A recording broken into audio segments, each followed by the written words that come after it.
Connect कर लीजिए आराम से बच्चों से। गुड आफ्टरनून बच्चों। चेक कर रहा हूं मैं, कनेक्ट हो गया नहीं हो गया। Good afternoon, good afternoon, good afternoon. Connect हो गए बच्चे? Okay, very good, very good, very good. हाँ, गुड आफ्टरनून, गुड आफ्टरनून। तो बच्चों, लास्ट क्लास में हम मूल कॉन्सेप्ट के कुछ डिफिकल्ट चीजें या इजी कुछ भी कह लीजिए जो आपको अच्छा लगता है, प्रिंसिपल ऑफ एटम कंजर्वेशन या फैक्टर लेवल मेथड, मूल कॉन्सेप्ट से रिलेटेड सारी बातें कर रहे थे। आज हम एक बहुत ही अच्छे इंपॉर्टेंट सेगमेंट में एंटर कर जाएंगे, and that is very interesting and very easy. That is called concentration terms, है ना। तो आज हम कंसंट्रेशन टर्म्स पर हम एंटर कर जाएंगे, ठीक है ना। हा, दीपम भट्टाचार्य सर, एक क्वेश्चन नहीं हो रहा है। वाह वाह वाह वाह। एक दिन में कितने घंटे पढ़ने चाहिए? अरे भाई, कितने घंटे पढ़ने चाहिए रूल नहीं है। हर व्यक्ति की मेंटल जो एबिलिटी है वो अलग अलग होती है, हर आदमी का कंसंट्रेशन का लेवल अलग अलग होता है। लेकिन हाँ, जेई में कोचिंग की क्लासेस के अलावा अगर आप 6 to 8 आवर अगर पढ़ लेते हैं तो मैं मानता हूँ ये एक अच्छा टाइम होता है पढ़ने के लिए, सेल्फ स्टडी के लिए, ठीक है। तो मिजान का आंसर दिया, ठीक है। क्या है लेक्चर 1 से? सर मैं दोबारा से सारे लेक्चर लूंगा। गुड आफ्टरनून सर, आप पे एडिट बनाया हूँ। क्या है? Good afternoon sir. Okay, good afternoon बेटा राहुल। चलो, गुड आफ्टरनून। रात 3 बजे तक SW पूरा हुआ। अरे बाप रे बाप, ये कौन बच्चा है? अनिरुद्ध। रात 3 बजे तक गजब मेहनत कर रहा है। तो भाई सर मैं हर क्वेश्चन ट्राई कर रहा हूँ। ओके ओके, चलिए, बहुत बढ़िया, वेरी गुड वेरी गुड। सारे बच्चों के लिए बहुत बढ़िया, शाबाश मेरे प्यारे बच्चों। तो आज हमने लास्ट क्लास में जो होमवर्क छोड़ दिया था, जो कुछ आधा होमवर्क डिस्कस हो गया था, अब हम उसके आगे का डिस्कस भी करेंगे, आज ही कर लेंगे, है ना। और अब हम पहले स्टार्ट करते हैं कंसंट्रेशन टर्म्स। ये बड़ा इंटरेस्टिंग पार्ट होता है बच्चों। सबसे पहले बाइनरी लिक्विड सॉल्यूशन का मतलब समझें। बाइनरी सॉल्यूशन का मतलब होता है जिसमें दो सब्सटेंस होंगे, एक सॉल्यूट और एक सॉल्वेंट, ठीक है।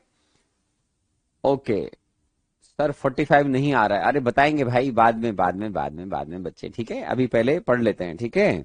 फिर प्रॉब्लम बताएंगे बेटा। जो होमवर्क दिया था उसका डिस्कशन करेंगे, टेंशन ना लें। चलिए, अब जो कंसंट्रेशन टर्म है मेरे बच्चों, सबसे पहले ध्यान रखिएगा कि बाइनरी जो सॉल्यूशन होता है, जैसे, तो उसमें दो सब्सटेंस होंगे, एक सॉलिड और एक सॉल्वेंट। अगर आप बाइनरी लिक्विड सॉल्यूशन को एक्वस सॉल्यूशन बोलते हैं, तो एक्वस सॉल्यूशन का मतलब होता है कि उसमें वाटर सॉल्वेंट रहेगा। क्या रहेगा? ठीक है ना, ठीक है ना। ओके, तो यहां पर हम जो बात कर रहे हैं बाइनरी स्टेट, ठीक है ना। ओके, ये देखिए, अगर हम कंसंट्रेशन टर्म्स पर बात करें तो बाइनरी लिक्विड सॉल्यूशन में दो टर्म होती है मेरे बच्चों, एक का नाम सॉलिड और एक का नाम सॉल्वेंट। अगर सॉलिड और सॉल्वेंट को मिलाओगे, मिक्स करोगे, तो ये बनेगा आपका लिक्विड सॉल्यूशन। ओके, अब इसमें जो बाइनरी लिक्विड सॉल्यूशन है, जैसे मान लीजिए फॉर एग्जांपल आपने बेंजीन और टोलुइन को मिलाया, बहुत बढ़िया। बेंजीन और टोलुइन को मिलाया मेरे बच्चों, C6H5CH3L, ठीक है। तो ये आपने मिलाया, या क्लोरोबेंजीन ब्रोमोबेंजीन मिला दिया आपने, ठीक है ना। तो आप इस तरह के सब्सटेंसेस को मिला रहे हैं, C2H5Cl, C2H5Br। तो ये आपका लिक्विड सॉल्यूशन बनेगा। क्या बनेगा? Binary liquid solution, binary liquid solution. Okay, तो ये बाइनरी लिक्विड सॉल्यूशन बनेगा।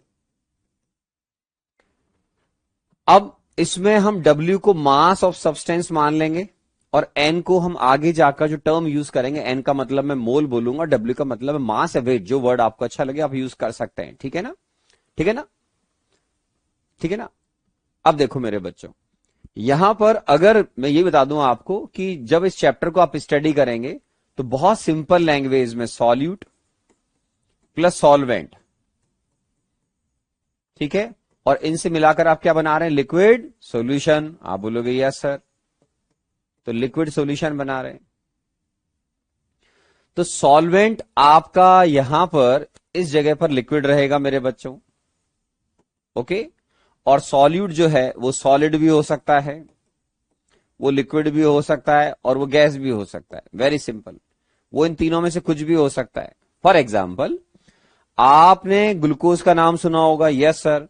तो C6H12O6 एक्वस सॉल्यूशन।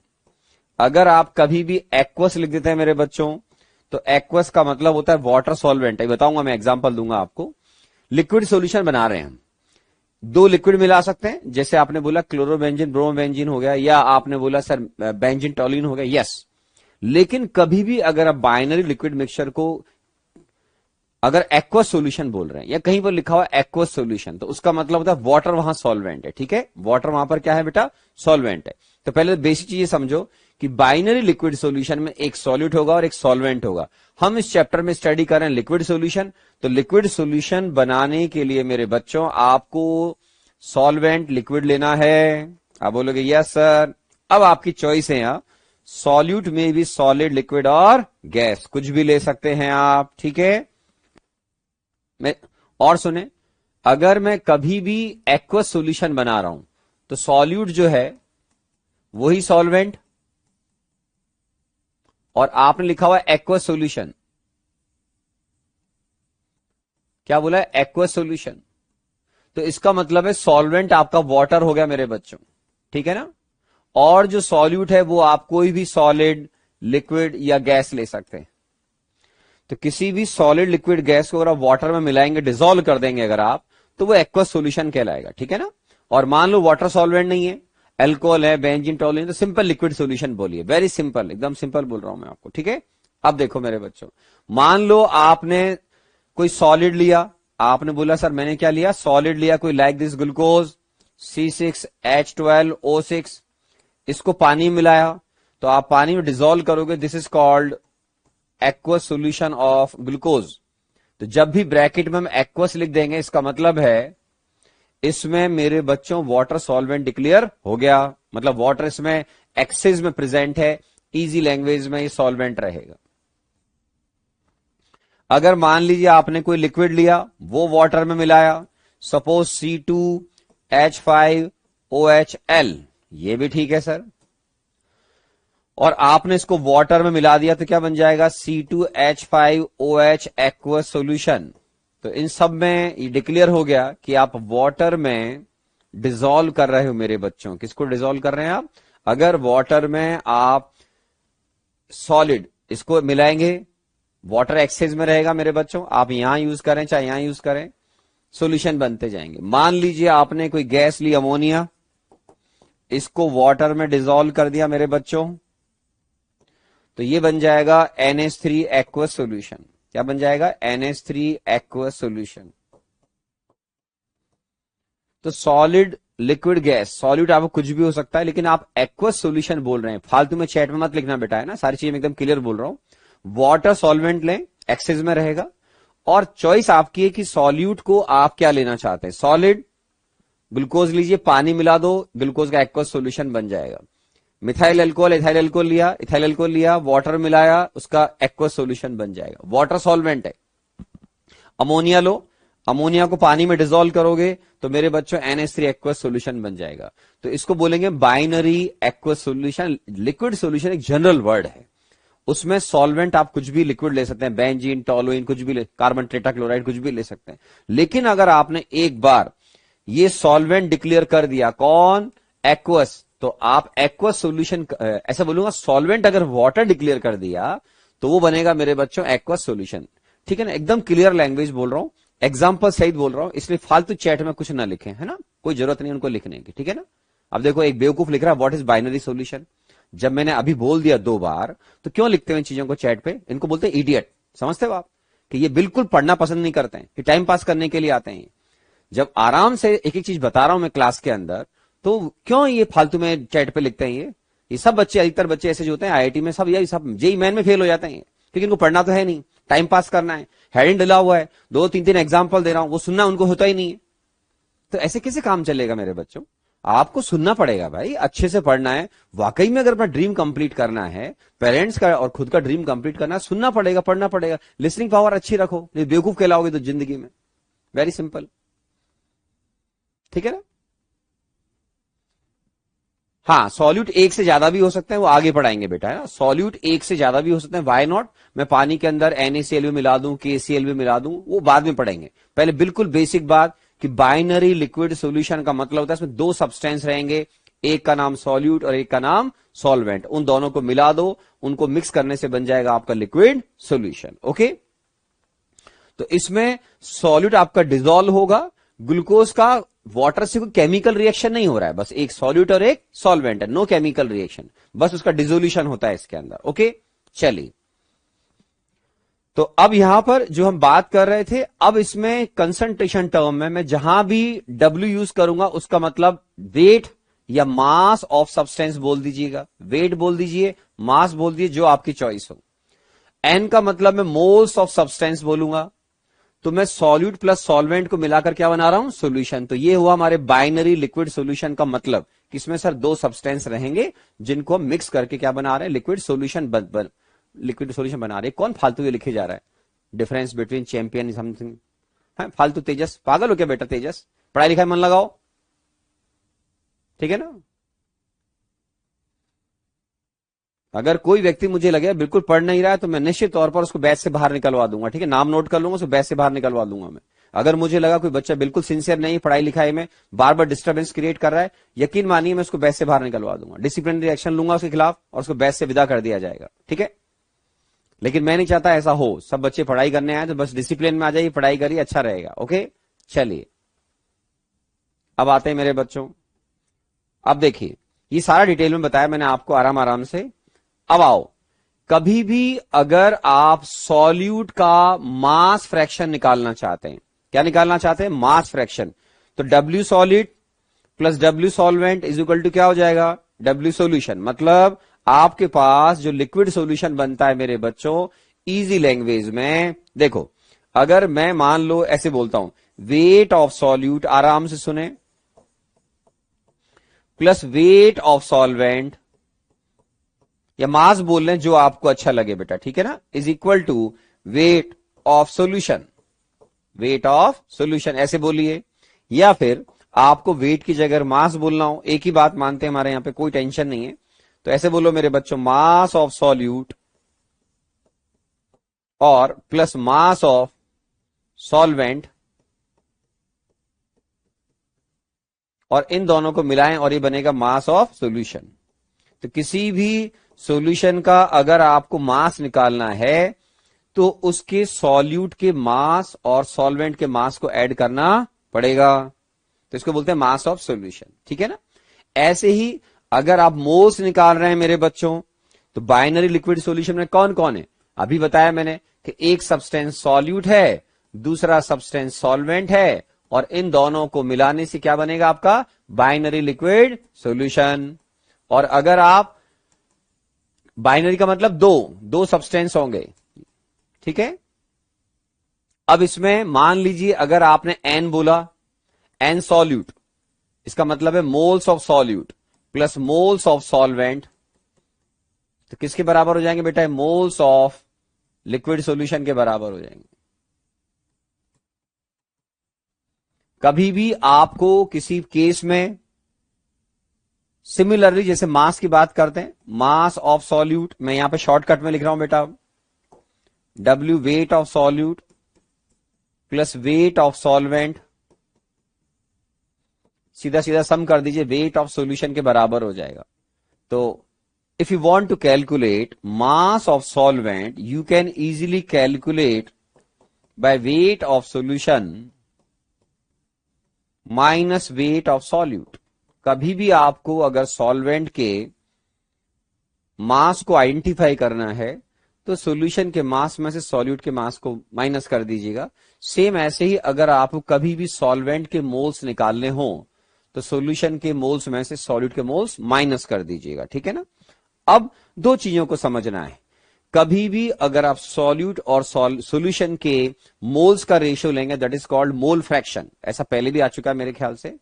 अगर आप सॉल्यूट के मास को सॉल्यूशन के मास से डिवाइड करेंगे, that is called mass fraction या वेट फ्रैक्शन बोलते हैं, जो आपको अच्छा लगे, ठीक है।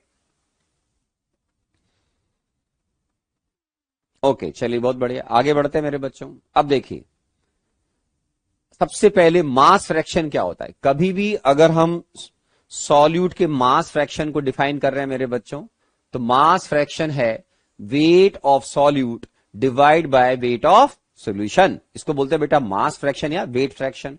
अगर आप इसको 100 से मल्टीप्लाई कर देंगे तो ये हो जाएगा मेरे बच्चों मास percent of solute, means mass of solute divide by mass of solution into 100। ध्यान रखना है बेटा, 100 से मल्टीप्लाई नहीं किया तो मास फ्रैक्शन, 100 से मल्टीप्लाई कर दिया इस रेशियो को तो क्या हो जाएगा? मास परसेंट बोल दें या वेट परसेंट बोल दें, चलेगा, एक ही बात है बेटा। लिख देता हूं मैं आपके लिए, वेट परसेंट और मास परसेंट। इंटरेस्ट लेके पढ़ा करो, टाइम पास करने के लिए मत आया करो क्लासेस में बेटा, ठीक है ना? तो कभी भी अगर आप किसी सॉल्यूट का मास परसेंट निकालना चाहते हैं तो आप इसके मास फ्रैक्शन को किससे मल्टीप्लाई कर दोगे बेटा? Mass fraction of solute into 100। इस तरीके से निकाल लीजिए। सिमिलरली कभी भी अगर आपको सॉल्यूट के मोल फ्रैक्शन निकालने, क्या निकालने बेटा? Mole fraction. तो मोल फ्रैक्शन भी सिमिलर फैशन में डिफाइन किया जाता है, moles of solute divide by total moles of solution. तो ये कहलाएगा mole fraction. Mole fraction of solute कहलाएगा, अगर आप इसको 100 से मल्टीप्लाई कर दोगे मेरे बच्चों, moles of solute divide bye moles of solution into 100, that is called mole percent of solute. ठीक है, तो बहुत सीधी सी बात है कि कभी भी अगर आपको सॉल्यूट का मोल परसेंट निकालना हो तो आप उसके मोल फ्रैक्शन को किससे मल्टीप्लाई कर देंगे मेरे बच्चों? 100 से मल्टीप्लाई कर देंगे। ठीक है सर, क्या सॉल्वेंट का भी मास फ्रैक्शन हो सकता है? अरे बेवकूफ, पढ़ तो ले पहले, हर बात में पहले सुनने से पहले बोलना होता है। अब ये कितना बेवकूफ वाला क्वेश्चन है बताओ। कोई अच्छा टीचर सुन लेगा तो हंसेगा अंदर ही अंदर के, यार कैसे बच्चे हैं यार, बताओ ये क्या लिख रहा है बताओ। क्या सर सॉल्वेंट का मास फ्रैक्शन हो सकता है? अरे बेवकूफ, अगर सॉल्यूट का निकल गया तो सॉल्वेंट का तो अपने आप निकल जाएगा। सॉल्वेंट का मास फ्रैक्शन कैसे निकालेगा? इसको पूछना जरूरी है, बताना जरूरी है कि मेरे में अकल नहीं है? क्यों बेटा? मान लो किसी बच्चे को लिखना है, पहले कितना सिखाया मैंने, इतनी क्लासेस सिखा रहा हूं, डिसिप्लिन, चक्कर चक्कर चक्कर चक्कर लिखे जाओगे। अरे पहले सुनो भाई, listening, just improve your listening capacity. उसको सीखो, पहले समझो, लिखने से पहले सोचो मैं क्या लिख रहा हूं, कि अपने माइंड पर प्रेशर डालो। हर बात में टीचर के ऊपर प्रॉब्लम दे दो सर आप बताओ, अरे खुद तो सोच ले पहले।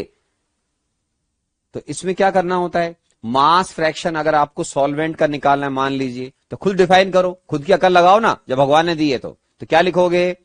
मास फ्रैक्शन ऑफ सॉल्वेंट कैसे लिखोगे? वेट या mass of solvent divide by weight of solution, ये लीजिए। और अगर आप इसको 100 से मल्टीप्लाई कर देंगे तो वो कहलाएगा मास परसेंट ऑफ सॉल्वेंट, ये लीजिए। इतनी सी बात को लिखते हो, क्या करते हो यार? नहीं, हाँ सॉल्वेंट एक होता है, सॉल्वेंट वो सब्सटेंस जो ज्यादा होगा, सॉल्यूट एक से ज्यादा हो सकता है। ये देखो, ये एक नया चैंपियन आया, सॉल्वेंट दो हो सकते हैं। किसे बेवकूफ लोग हैं यार वास्तव में। मतलब इनसे ये पूछो कि आप एक सब्सटेंस को पानी मिला रहे हो और जिसको आप लार्ज अमाउंट में ले रहे हो, तो निश्चित तौर पर जिसको लार्ज में लोगे वो सॉल्वेंट होगा, वो एक ही होगा। सॉल्यूट में भी 1 2 3, सॉल्यूट 1 2 3 4 हो सकते हैं। तो थोड़ा पढ़ो मेरे बच्चों, है ना। ये कौन है ये? कियान खेरा। अरे बेटा थोड़ा पढ़ तो ले, है ना। क्यों परेशान होते हो? नहीं, थोड़ा पढ़ाई लिखाई कर लो बेटा। पेरेंट्स के पैसों पर जो है कुंडली मार के उसको खत्म मत करो बेटा, है ना। ठीक है, कैरियरविल ने आपसे जो फीस लेनी चाहिए आईआईटी की, वो कम से कम 1 लाख कम ली है, 1 लाख रुपए कम ली है। समझना मेरी बात को, कैरियरविल को जो फीस लेनी चाहिए उससे, कि यहां पर जो लोग क्वालिटी डिलीवर करेंगे वो आपको जेई मेन बोर्ड एडवांस के लेवल तक लेकर जाएंगे। बच्चा बोर्ड तो उनको पढ़ के अपना वैसे क्लियर कर लेगा। तो just listen carefully and enjoy this journey, ठीक है ना। चलिए चलो आगे बढ़े मेरे बच्चों। अब देखो, सिमिलरली अब यहां पर मैंने अभी आपको बताया कि मास फ्रैक्शन क्या होता है, ऐसे ही मास परसेंट निकाल लो, ऐसे मोल परसेंट निकाल लो बेटा, ठीक है। तो मोल परसेंट अगर आपने सॉल्यूट का ऐसे निकाला है मेरे बच्चों, तो यहां से देखकर आप ये सीख सकते हैं कि मोल परसेंट किसी भी सॉल्यूट का mole fraction of solute into क्या होता है? 100 होता है। कभी भी अगर आपको सॉल्यूट का मोल परसेंट मालूम है, ठीक है, 100 में से माइनस कर लो मेरे प्यारे बच्चों, तो किसका आ जाएगा? वो आ जाएगा मोल परसेंट ऑफ सॉल्वेंट आ जाएगा। क्योंकि बाइनरी सॉल्यूशन में उसमें दो ही सब्सटेंस प्रेजेंट हैं। ये लो मेरे बिट्टू, ठीक है। अब देखें, अब हम बहुत इंपॉर्टेंट टर्म में एंटर कर रहे हैं मेरे बच्चों। ये है परसेंटेज डब्ल्यू बाय डब्ल्यू, और मास परसेंट भी बोलते हैं इसको, ठीक है, या वेट परसेंट बोल दीजिए। Percentage W by W, W by W का मतलब है दोनों सब्सटेंस के वेट लिए जाएंगे। किसके मेरे बच्चों? सॉल्यूट के और सॉल्यूशन के, दोनों के वेट लिए जाएंगे। तो आराम से देखें, परसेंटेज डब्ल्यू बाय डब्ल्यू का मतलब होता है वेट ऑफ सॉल्यूट इन ग्राम। ले लीजिए, जी का मतलब बेटा ग्राम। ग्राम को आप कुछ ऑथर पूरा लिखेंगे, कुछ शॉर्टकट में जीएम लिखेंगे, कुछ जी लिखेंगे। इंटरनेशनल लेवल पर सिंपल जी लिखना काफी है, ठीक है, ओके। चलो मेरे बच्चों, तो मास of solute in gram present in 100 gram solution. अगर हम बहुत सिंपल लें तो बहुत सिंपल लैंग्वेज में 100 ग्राम सॉल्यूशन में जितने मास सॉल्यूट का प्रेजेंट होगा that is called wait percent या मास परसेंट या परसेंटेज डब्ल्यू बाय डब्ल्यू। और अगर मान लो एग्जामिनर ने आपको सॉल्यूट का मास भी दे रखा है, सॉल्यूशन का मास भी दे रखा है, तो इसको रेशियो से डिफाइन किया जाता है। Percentage W by W, first W always represent weight of solute, second W always represent weight of solution. तो percentage W by W, this term is very important. ध्यान रखो मेरे बच्चों, ये टर्म काफी इंपॉर्टेंट है। तो wait of solute divide by weight of solution into 100। मैं इसका आपको एग्जांपल कोड करता हूं कि मान लीजिए कहीं पर ऐसे लिखा हुआ है मेरे बच्चों, क्या, आराम से सुनो। मान लो मेरे बच्चों ऐसे लिखा हुआ है, suppose 10% W by W NaOH aqueous solution. तो आपने जो अभी तक पढ़ा मेरे बच्चों उसके हिसाब से समझा रहा हूं, एक एक टर्म आराम से पढ़ें। एक्वस लिखा है, इसका मतलब वाटर सॉल्वेंट हो गया। NaOH सॉल्यूट हो गया। परसेंटेज डब्ल्यू बाय डब्ल्यू का मीनिंग्स अभी समझाया। 10% लिखा हुआ है, आप कुछ और भी लिखते हैं, वट एवर यू लाइक। आप चाहें तो इसको और चेंज कर लें, जो मन में आए, 1 2 3 4 5 6 7 8 9 10 12 15, जो आपको अच्छा लगे। मान लो आपने लिखा 15%, 10 5 15, कुछ भी लो। तो ये जो लैंग्वेज लिखा हुआ है उसके एक टर्म समझा रहा हूं। बाइनरी सॉल्यूशन का मतलब है NaOH हो गया सॉल्यूट, ठीक है मेरे बच्चों, ये हो गया सॉल्यूट, बहुत बढ़िया। वाटर हो गया आपका कौन? सॉल्वेंट, आराम आराम से, ठीक है बेटा। और अब इसमें 15% का मतलब क्या निकलेगा? 100 ग्राम एक्वस सॉल्यूशन इज कंटेनिंग या कंटेन्स, क्या लिखोगे बेटा? कंटेन्स 15 ग्राम NaOH। लिख लो इसको आराम से, बहुत इंपॉर्टेंट टर्म है, सिंपल भी है। तो जितना परसेंट आप डब्ल्यू बाय डब्ल्यू लिखेंगे इजी लैंग्वेज में, वो 100 ग्राम सॉल्यूट में, 100 ग्राम सॉल्यूशन में सॉल्यूट का मास है। ये लीजिए, लिख लो इसको आराम से, सारे बच्चे लिखें इसको।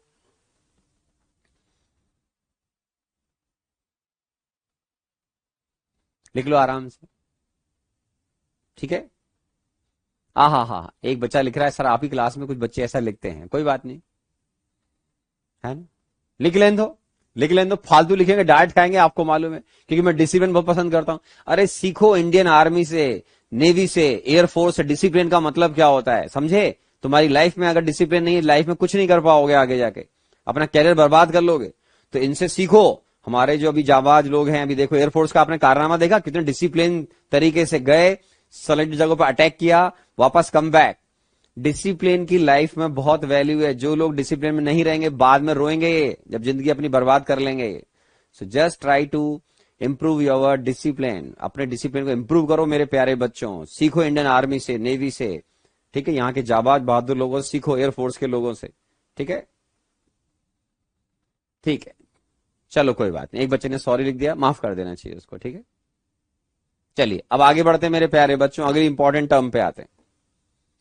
Percentage W by V, percentage W by V में मेरे बच्चों डब्ल्यू वही हमेशा वेट को रिप्रेजेंट करेगा, वो भी कौन होगा? हमेशा जो ऊपर लिखा होगा सॉल्यूट को रिप्रेजेंट करेगा। वी का मतलब वॉल्यूम होगा मेरे बच्चों। तो फर्स्ट जो टर्म लिखी जाती है वो सॉल्यूट के लिए होती है, सेकंड टर्म सॉल्यूशन के लिए होती है। तो क्या मतलब हुआ बेटा? Mass of solute in gram present in, आराम से देखो मेरे बच्चों, 100 ml सॉल्यूशन। W/W में यहां पे 100 ग्राम सॉल्यूशन लिखा था, या वी मतलब वॉल्यूम। तो मास of solute in gram present in 100 ml solution, ये इसकी जनरल मीनिंग निकलता है। लेकिन अगर एग्जामिनर ने आपको कुछ वॉल्यूम दे रखा है, कुछ मास दे रखा है, तो कैसे डिफाइन करेंगे मेरे बच्चों? Percentage W/V is equal to weight of solute in gram divide by volume of solution. ये लिखा बेटा in ml, millilitre into 100। Example quote करता हूं मेरे बच्चों। मान ली, जैसे आप देखो पहले वाला केस देखो बेटा, इसमें 15% W/W NaOH एक्वस सॉल्यूशन लिखा, W/W दोनों जगह मास था, वेरी सिंपल। अब वॉल्यूम आएगा मेरे बच्चों, तो वॉल्यूम कैसे लिखेंगे बिट्टू? आराम से आइए।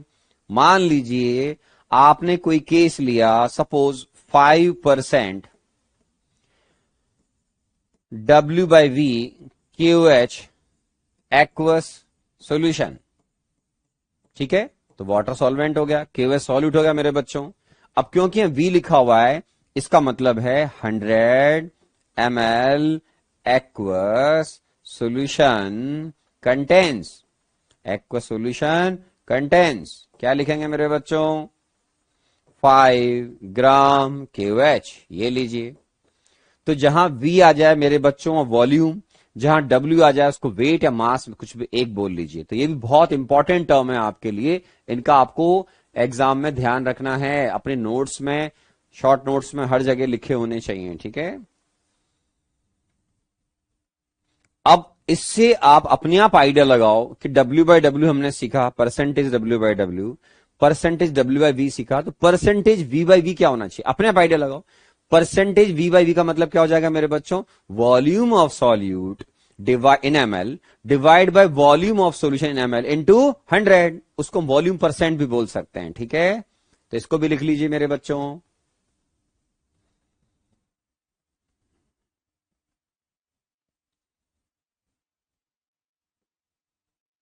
हाँ, एक बच्चा लिख रहा है, Shreyansh Jain sir, W/W mass percent ही तो है ना? हाँ, एक ही बात है बेटा, है ना? लिखा तो था वेट परसेंट, मास परसेंट। बेटे जो चीज पढ़ाता हूं वही पूछते हैं। देखो अब बच्चों, अब हंसोगे, रुको आप देखो, अभी देखो आप, रुको।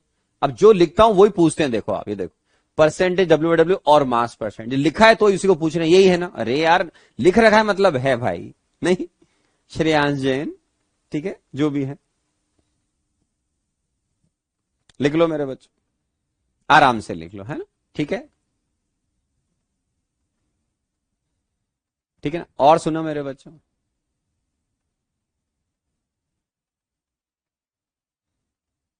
अब आगे पढ़ते हैं मेरे बच्चों, ठीक है? अगला आओ मेरे बच्चों, V/V, बहुत आराम सुनिएगा। दोनों वॉल्यूम मेरे बच्चों, इसको हम परसेंटेज V/V और क्या बोलते हैं? Volume percent. तो volume of solute dissolve in 100 ml solution बोलते हैं जनरल लैंग्वेज में। क्या बोलते हैं बेटा? वॉल्यूम ऑफ सॉल्यूट प्रेजेंट या डिजॉल्व इन 100 ml सॉल्यूशन। अगर एग्जाम में मान लो आपको सॉल्यूट का वॉल्यूम दे रखा है, सॉल्यूशन का वॉल्यूम भी दे रखा है, तो इसको डिफाइन कैसे करते हैं प्यारे बच्चों? My dear students, volume of solute divide by volume of solution, दोनों सेम यूनिट में चलेंगे ml में, इनटू 100, इसको बोलते हैं बेटा परसेंटेज V/V और वॉल्यूम परसेंट। फॉर एग्जाम्पल, मान लो ऐसे लिखा हुआ है, suppose 3% V/V C2H5OH aqueous solution, ठीक है मेरे बच्चों? मतलब आपने इस बार वाटर सॉल्वेंट है और इथाइल अल्कोहल C2H5OH, उसमें कौन है मेरे बच्चों? वो उसके अंदर जो है वो सॉल्यूट है। तो इसका मतलब अपने आप सोचो, अपने आप इसका मीनिंग खुद निकालो। What do mean by 3% V/V C2H5OH aqueous solution? अपने आप मीनिंग निकालो। तो जो समझदार बच्चे हैं क्या लिखेंगे? 100 ml aqueous solution contains क्या लिखोगे बेटा? 3 ml। कौन लिखोगे बेटा? जो सॉल्यूट है कौन है मेरे बच्चों? C2H5OH, ये लिख लीजिए आराम से। तो इसको बोलते हैं बेटा 3% V/V C2H5OH सोल्यूशन। आराम से लिख लो, बहुत इंपॉर्टेंट टर्म है, आगे काम आएंगे मेरे बच्चों।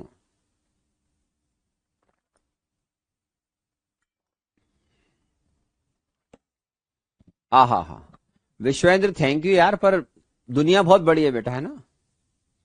You are the best teacher in the world. अरे बाप रे बाप, दुनिया बहुत बड़ी है बेटा, मेरे गुरु अभी जिंदा है इस धरती पे, ठीक है। नहीं, जिन्होंने मुझे इंजीनियरिंग में पढ़ाया, इंजीनियरिंग से पहले पढ़ाया, वो अभी जिंदा है सब। तो बहुत ही अच्छी है, ठीक है ना। तो आप अगर कभी भी ऐसे लिखोगे, एक बच्चा बोल रहा है सर ये चेंज हो जाएगा क्या? हाँ, अगर आप मान लो एग्जाम में आपको ऐसे दे रखा है, इसका फायदा क्या मिलता है कि आपको मान low volume of solution 500 ml दे रखा है, प्रॉब्लम हम प्रॉब्लम भी सॉल्व करेंगे फ्यूचर में, मान लो 500 ml दे रखा है और आपको दे रखा है सपोज 50 ml, तो ठीक है 50 ml डिवाइड बाय 500 इंटू 100 कर दो, तो वो परसेंटेज V/V सॉल्यूट का निकल जाएगा। क्योंकि ये जनरल इंटरप्रिटेशन है कि सर अगर आप ऐसे लिखोगे तो इसका मतलब हर 100 ml पर आपके पास उसके 3 ml प्रेजेंट है। और अगर आप मान लो सॉलिड का वॉल्यूम कुछ और लेना चाहते हैं, सॉल्यूशन का वॉल्यूम कुछ और लेना चाहते हैं, तो आपको ये डेफिनेशन इसीलिए सिखा रहा हूं, हमेशा याद होनी चाहिए। ये जनरल आइडिया है बेटा, ये जनरल आइडिया होता है कि मान लो एग्जाम में ऐसा लिखा मिले तो उसको तुम ऐसे लिखकर प्रॉब्लम सॉल्व करना स्टार्ट कर देना। और एक बच्चा पूछ रहा है क्या सर ये अलग अलग हो सकते हैं? अरे अलग अलग क्यों नहीं हो सकते, जो दिया जाएगा उनका रेशो निकालो बस।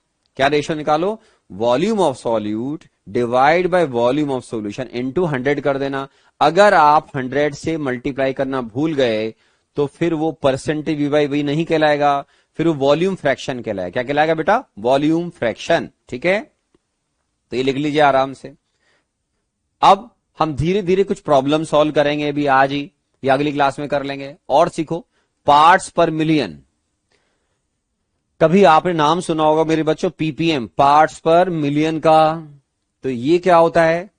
10⁶ ग्राम सॉल्यूशन में कितना मास आपके सॉल्यूट का प्रेजेंट है। मास of solute in gram present in 10⁶ gram of solution. ये इसका इंटरप्रिटेशन निकाला जाता है। और अगर आपको सॉल्यूशन सॉल्यूट के वेट दे रखे हों और एग्जाम में निकालना है कि सर इसका कंसंट्रेशन PPM में कितना है, तो आप क्या करोगे बेटा? वेट ऑफ सॉल्यूट, जी का मतलब ग्राम में, ठीक है ना, पहले बताया था मेरे बच्चों, divide by weight of solution in gram into क्या करोगे बेटा? 10⁶। फिर आप बोलोगे सर देखा हुआ सा लग रहा है, तो आपने बिल्कुल सही सुना। Wait of solute divide by weight of solution into 100। 10⁶ को मैंने दो पार्ट में डिवाइड किया बेटा, 10⁻² इंटू 10⁴। तो अभी अभी कुछ देर पहले आपने सुना था कि सर इसको हम बोलते हैं मास परसेंट या wait percent. It's mean if you want to calculate concentration in ppm and if you know the mass percent of solute, ठीक है, तो आप उसको 10⁴ से मल्टीप्लाई कर दीजिएगा, तो ये मास परसेंट ऑफ, पूरा लिखो मास परसेंट ऑफ सॉल्यूट, ठीक है। ये अगर आपको मालूम है तो उसको 10⁴ से मल्टीप्लाई कर दीजिएगा बेटा, वो आ जाएगी कंसंट्रेशन इन ppm, ठीक है। आराम आराम से लिख लीजिए।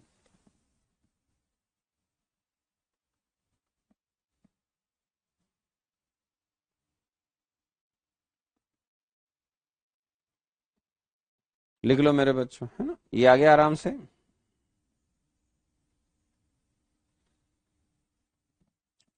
तो ये पार्ट्स पर मिलियन। ओके मेरे बच्चों, आराम आराम से देख लीजिए, आगे चलें। एक आपने कभी हो सकता है मेरे बच्चों PPB, पार्ट्स पर बिलियन का नाम सुनाओ। किसका नाम सुनाओ मेरे बच्चों? पार्ट्स पर बिलियन का नाम सुनाओ। तो उस पर भी आएंगे थोड़ी देर बाद। अब क्या होता है, कई बार सॉल्यूशन बहुत डाइल्यूट होता है। तो अगर आपका सॉल्यूशन बहुत ज्यादा डाइल्यूटेड है तो इजी लैंग्वेज में आपके सॉल्यूशन में सॉल्यूट का मास बहुत कम है, ठीक है ना। तो और you can say mass of solute very small in solution, then mass of salt is negligible with respect to mass of solvent. जैसे सी वाटर है मेरे बच्चे, रिवर वाटर है। अब रिवर वाटर में सॉल्यूट नेग्लिजिबल होता है। अगर आप सॉल्ट्स की बात करें तो सॉल्यूशन का मास ऑलमोस्ट सॉल्वेंट के मास के बराबर होता है। मतलब हम सॉल्वेंट के मास के रेस्पेक्ट में सॉल्यूट के मास को नेग्लेक्ट भी कर देते हैं ऐसे केसेस में। कब? जब कंसंट्रेशन कुछ सॉल्ट्स की सॉल्यूशन के अंदर या रिवर वाटर में, सी वाटर में नेग्लिजिबल है, तो आप ऐसे बोलेंगे कि weight of solution, we know very well that is mathematical sum of solute plus solvent weight, but that is almost equal to weight of solvent. तो सॉल्यूशन का वेट ऑलमोस्ट सॉल्वेंट के वेट के बराबर कब होता है मेरे बच्चों? जब सॉल्यूशन बहुत ही ज्यादा डाइल्यूट हो, तब आप उस केस में ऐसा लिख सकते हैं।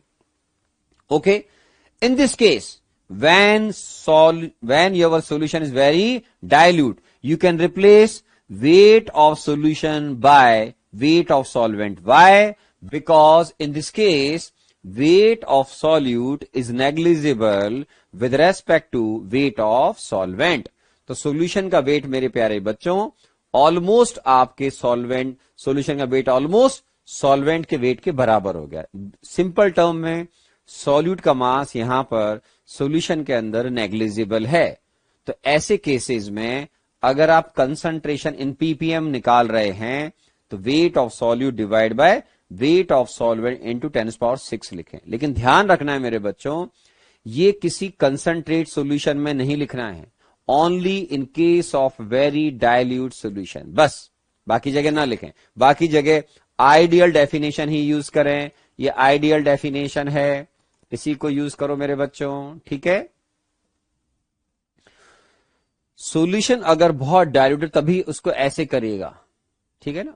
चलिए, बहुत बढ़िया। और सुनो मेरे बच्चों, एक टर्म होती है पार्ट्स पर बिलियन। तो जैसे आपने पीपीएम को डिफाइन किया है मेरे बच्चों, ऐसे ही पीपीएम को डिफाइन किया, ऐसे पार्ट्स पर बिलियन हो जाएगा। बस मिलियन की जगह बिलियन लगा दीजिए।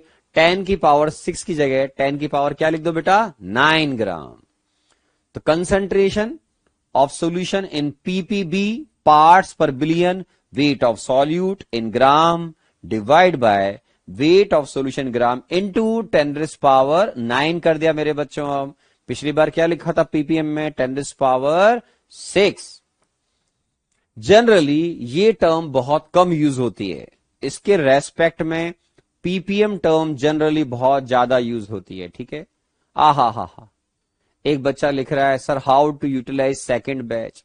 अरे भैया, जहां अच्छा लगे एक जगह पढ़ो, दो नाव की सवारी बहुत खराब होती है। जहां आप ज्यादा अच्छे से पढ़ पा रहे हो, समझ सकते हो, आपको वहां समझना चाहिए। सब दुनिया में बढ़िया लोग हैं, आप भी बढ़िया हो, आप ही देखो कि आपको कहां समझ में आता है। हाँ, एक बात क्लियर कर दूं, मान लो कोई व्यक्ति मिस्टर एक्स से पढ़ रहा है फिजिक्स सपोज, अब वो एक टॉपिक पढ़ने के बाद मिस्टर वाई से उसी टॉपिक को दोबारा पढ़ रहा है, तो दोनों ही सही पढ़ा रहे हैं, अच्छा पढ़ा रहे हैं, लेकिन क्योंकि आपने पहले किसी एक टॉपिक पढ़ लिया और दूसरे से आप उसको दोबारा पढ़ रहे हो, तो अब वो आपको इजी लगेगा। तो इसका मतलब ये नहीं है कि पहले वाले ने डिफिकल्ट पढ़ाया या सेकंड वाले डिफिकल्ट पढ़ा रहे हैं, इजी पढ़ा रहे हैं, वो तो आप रिवीजन कर रहे हो।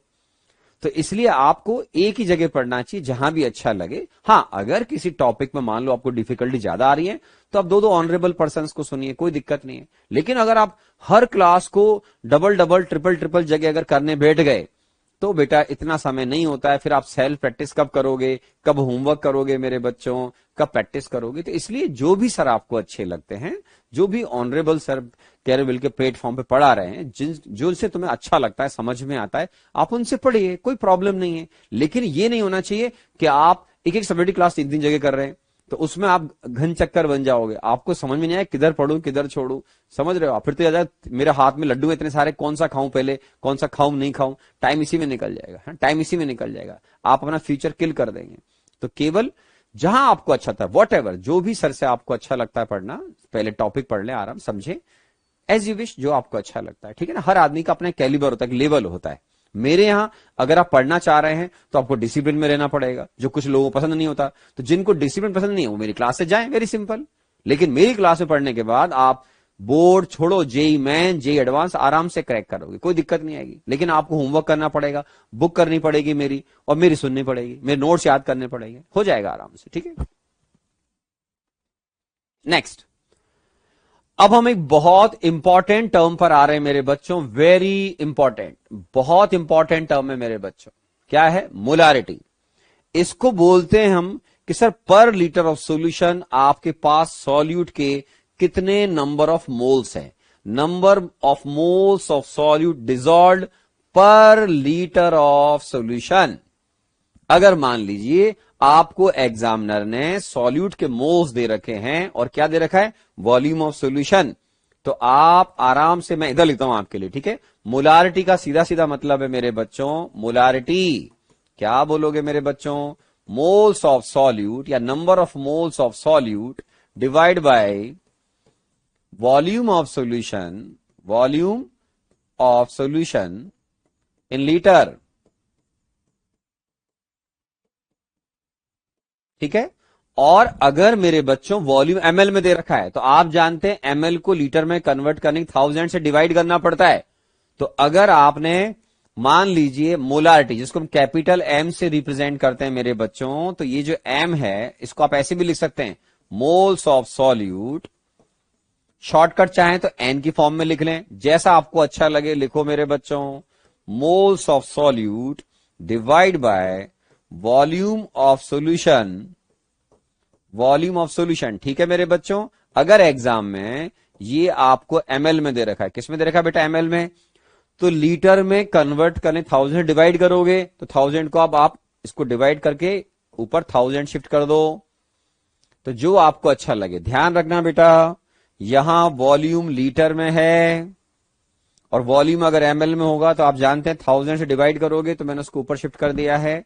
तो ये पूरा थ्योरी के हिसाब से लिखा हुआ है। ये शॉर्टकट में एन का मतलब मोल, वी का मतलब वॉल्यूम, लीटर समझते ही हैं, एमएल समझते ही हैं। मोलारिटी को इजी लैंग्वेज में इसकी जो यूनिट है वो मोल पर लीटर बोलते हैं। आगे जाकर आप मोलारिटी को कैपिटल एम का मतलब समझ जाएंगे कि सर आप कंसंट्रेशन सॉल्यूशन की निकाल रहे हैं मोल पर लीटर में। ठीक है सर। आहा, एक बच्चा नमस्ते नमस्ते, अरे कितनी बार नमस्ते करेगा बेटा? कीबोर्ड पे नमस्ते कर, नमस्ते नमस्ते नमस्ते। राजन बेटा नमस्ते, ठीक है, खुश रहो, आ जाओ बेटा। तो ये हमारी बहुत ही इंपॉर्टेंट टर्म है मोलारिटी, नोट कर लें मेरे बच्चों। दो टर्म बड़ी इंपॉर्टेंट होती हैं, एक का नाम मोलारिटी और एक का नाम होता है मोलालिटी।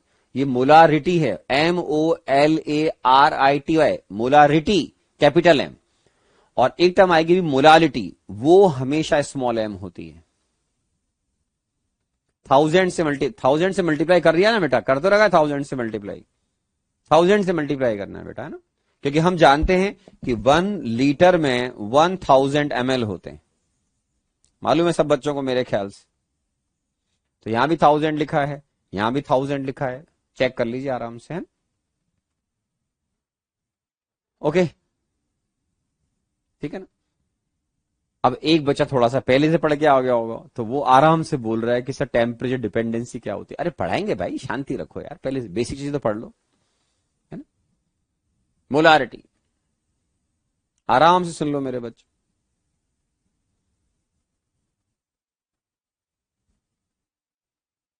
ठीक है, आगे चले मेरे बच्चों। आओ, मोलालिटी स्मॉल एम से रिप्रेजेंट करते हैं। इसमें बच्चे बहुत ज्यादा कॉन्सेप्चुअली मिस्टेक करते हैं जब न्यूमेरिकल सॉल्व करते हैं। उसका रीजन क्या है? वो सॉल्यूशन का मास ले लेते हैं यहां पर, जबकि ये डिफाइन होता है मेरे बच्चों number of moles of solute dissolve पर केजी ऑफ सॉल्वेंट। क्या बोला? सॉल्वेंट पर केजी। तो आपको ध्यान रखना होता है इस केस में कि आपको वेट ऑफ सॉल्वेंट निकालने के लिए हमेशा मेरे बच्चों, वेट ऑफ सॉल्वेंट निकालने के लिए आपको इस तरह के न्यूमेरिकल में हमेशा वेट ऑफ सॉल्यूशन में से, वेट ऑफ सॉल्यूशन में से माइनस क्या करना पड़ेगा? Wait of solute. इसका आपको मेरे बच्चों हमेशा ध्यान रखना पड़ेगा। तो इसको डिफाइन कैसे करते हैं? स्मॉल एम से। मोलारिटी इज डिफाइंड एज, यहां लिख दूं मैं तुम्हारे लिए, तुम चाहो तो अलग से मेरे बच्चों लैंग्वेज की टर्म में लिखना चाहते हो तो ऐसे लिख लो, small M molarity moles of solute divide by mass of solvent या वेट ऑफ सॉल्वेंट, जो भी वर्ड आपको अच्छा लगे, कोई दिक्कत नहीं है, ठीक है ना। तो divide by mass of solvent in KG. और एज यूजुअल बेटा अगर ग्राम में दे रखा होगा तो उसको हम क्या करेंगे, 1000 से डिवाइड कर देंगे, ठीक है। तो मास ऑफ सॉल्यूट, सॉरी यहां क्या लिखोगे, moles of solute divide by mass of solvent in gram. तो आप उसको 1000 से डिवाइड करोगे तो मैंने 1000 ऊपर शिफ्ट कर दिया है। तो इस अगर शॉर्टकट में लिखना हो तो ऐसे लिख लीजिए, पूरा लिखना हो आप आराम से ऐसे लिखे। इसका जरूर ध्यान रखें, यहां बच्चे गलती करेंगे। अगर आप ध्यान नहीं रखोगे तो एग्जाम में आपकी कंडीशन ऐसी हो जाएगी बिट्टू, ध्यान नहीं रखोगे फिर मार्क्स कट जाएंगे, समझे। तो इसलिए अपने को ध्यान रखना है अच्छे बच्चों की तरह। और अगर आप ध्यान रखोगे तो फिर क्या होगा मेरे बच्चों, अपनी कंडीशन ध्यान रखने से कुछ ऐसी हो जाएगी, ठीक है। तो इसका बहुत ध्यान रखें आप जब भी प्रॉब्लम सॉल्व करें, ओके। मैं आपको जो भी थ्योरी पढ़ा रहा हूं अभी इन पर बेस हम धीरे धीरे इस क्लास में, अगली क्लास में प्रॉब्लम्स भी सॉल्व करेंगे, ठीक है ना, ठीक है ना। आराम से देख लीजिए। तो ये आराम से देख लीजिए, यहां पर आपको सॉल्वेंट का वेट निकालने के लिए वेट ऑफ सॉल्यूशन में से वेट ऑफ सॉल्यूट के वेट को माइनस करना पड़ेगा।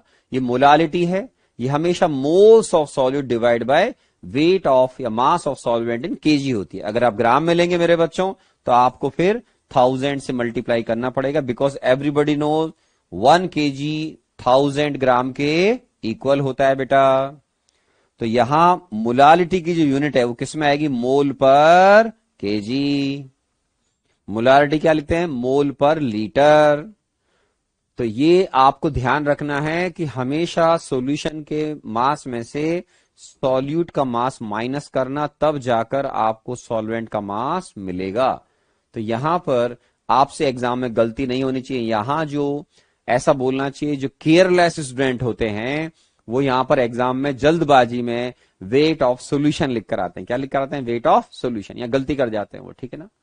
ये देखो एक बच्चा, सर मॉक ड्रिल क्या होता है बेटा, आराम से है ना। मॉक ड्रिल का मतलब होता है गवर्नमेंट के इंस्ट्रक्शंस के अकॉर्डिंग आपको जिस समय आप जहां पर भी वहां रुकना पड़ेगा, लाइट्स बंद करनी पड़ेंगी, ठीक है, ताकि दुश्मन अगर आप पर अटैक करे तो ऊपर से रात में जब ये आक्रमण करते हैं तो नीचे रोशनी दिखनी नहीं चाहिए। तो नीचे अगर सारी लाइटें बंद कर देंगे अपन सब लोग पब्लिक, तो दुश्मन को ऊपर से पता नहीं चलता है कि यहाँ पर कोई लोग रहते हैं कि नहीं रहते। और आप लाइट जला के रखोगे, बोले सब लोग यहीं रहते हैं, यहीं बम गिरा दो, ठीक है, दिक्कत हो जाएगी, ठीक है ना। तो ये मेरे बच्चों मोलारिटी का डेफिनेशन हो गया। कुछ बच्चे अनाप शनाप कुछ भी टाइप करे जा रहे हैं, अरे क्यों परेशान हो रहे हो भाई, पढ़ लो इसको, है ना, अच्छे से पढ़ लो। तो ये मोलारिटी और मोलारिटी की दो इंपॉर्टेंट इजी डेफिनेशन है। अब हमने जो सुना सीखा उस पर बेस प्रॉब्लम सॉल्व करना स्टार्ट करेंगे मेरे बच्चों। तो सबसे पहले लिखा हुआ है 20 gram of KOH present in 500 gram of its aqueous solution, calculate percentage W/W of solution. बताएं। तो आप इस प्रॉब्लम को सॉल्व करने की कोशिश करें। आपने अभी अभी डेफिनेशन देखा है तो बिल्कुल बेसिक लेवल पे जाओ कि परसेंटेज W/W का मतलब क्या होता है बेटा, वेट ऑफ सॉल्यूट, ठीक है, divide by weight of solution into 100। Okay. तो आपने ये बोला कि सर आपके पास 20 ग्राम NaOH है, सॉरी KOH है, 500 ग्राम आपके पास वेट ऑफ सॉल्यूशन है, इनटू 100 कर दो मेरे बच्चों, ठीक है। तो आराम से आप इसको सिंप्लीफाई करेंगे तो आप बोलोगे सर ये 5 ही आ गया और ये कितना आ गया 4%। तो आपको एकदम इजी प्रॉब्लम है, इसको बोलते हैं हलवा, बिल्कुल इजी प्रॉब्लम। तो कि जो बच्चा बेसिक, हम बोलते हैं ना बेसिक से स्टार्ट करेंगे, इसको बोलते हैं बेसिक से स्टार्ट करना। तो हमारा आंसर इसमें क्या आएगा मेरे बच्चों, डी। तो बिल्कुल बेसिक लेवल है, ओके। चलिए अब आगे बढ़ते हैं मेरे प्यारे बच्चों, आगे आओ नेक्स्ट प्रॉब्लम। अब थोड़ा थोड़ा लेवल बढ़ाएंगे, हल्का हल्का सा। देखो क्या लिखा हुआ है, calculate the volume of 0.1 m H2SO4 aqueous solution. M का मतलब 0.1, M का मतलब एम का मतलब समझाया था बेटा, मोलारिटी, ठीक है। तो जो डेफिनेशन आपने अभी सुना उसके अकॉर्डिंग हम इसको सॉल्व करेंगे। तो आराम से आओ मेरे प्यारे बच्चों। क्या करोगे बिट्टू? आप लिखोगे मोलारिटी क्या है sir? Moles of H2SO4 divide by volume of solution in ml अगर लिखना है तो इनटू क्या कर दीजिए, 1000। अब मेरे प्यारे बच्चों मोलारिटी क्या दे रखी है? आप बोलोगे सर मोलारिटी दे रखी है क्या? 0.1, यहां लिख लो बच्चों की तरह 0.1। वॉल्यूम ऑफ सॉल्यूशन आपको निकालना है, ठीक है sir. Volume of solution in ml आप निकालना चाहते हो, बहुत बढ़िया। 1000 भी करना चाहते हो, बहुत बढ़िया सर। अब मोल्स निकाल लो। 9.8 कितना दे रखा बेटा? 4.9। 4.9 डिवाइड बाय 98। तो आप बोलोगे यस सर। तो आराम से सॉल्व करो मेरे बच्चों। 49 डिवाइड बाय 98.5 होता है मेरे बच्चों, ये 0.05। आप बोलोगे हाँ सर। तो 0.05 आराम आराम से वॉल्यूम इन ml कैसे निकलेगा बेटा? तो आप बोलोगे सर 0.05 इंटू 1000 अपॉन 0.1, ठीक है। एक मिनट बच्चों,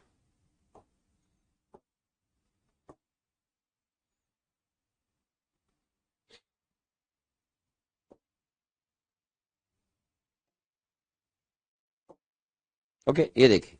तो ये 0.05 इंटू दिस डिवाइड बाय क्या करोगे मेरे बच्चों? आराम आराम से करोगे सर। आप बोलोगे डिवाइड बाय क्या लिख दो मेरे बच्चों? 0.1। तो आराम से सॉल्व कर लीजिए। कितना हो गया बेटा?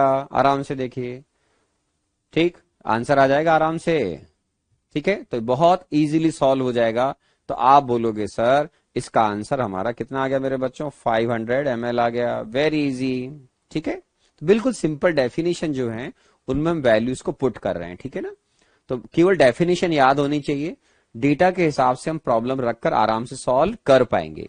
तो ये याद होना चाहिए। अभी मैं इसलिए सॉल्व करके दिखा रहा हूं क्योंकि मोलारिटी मोलारिटी से डेफिनेशन अभी आपको याद नहीं है, तो आप कॉपी में देखकर भी सॉल्व कर सकते हैं, ठीक है ना। ओके, ठीक है। तो ठीक है ना। और ये बेसिक चीजें एकदम, मान लो किसी को समझ में नहीं आ रही है तो इसका मतलब आईआईटी जेईई की तैयारी नहीं कर रहा है। Very simple.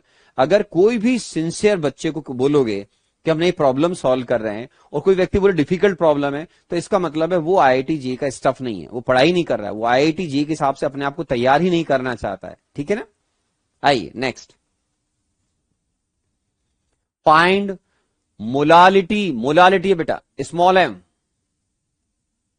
of H2SO4 solution containing 196 gram of H2SO4 in 996 gram of solution. अब ट्राई करें, मोलारिटी की डेफिनेशन देख लो और उसके अकॉर्डिंग अपनी प्रॉब्लम को सॉल्व करने की कोशिश करो मेरे बच्चों। आराम से ट्राई करें। मैं पानी पीता हूं, आप लिखो।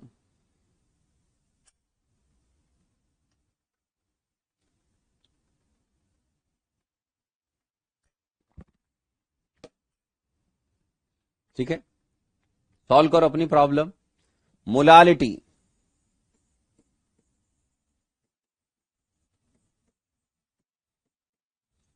क्या डेफिनेशन है मेरे बच्चों? तो आप बोलेंगे sir moles of solute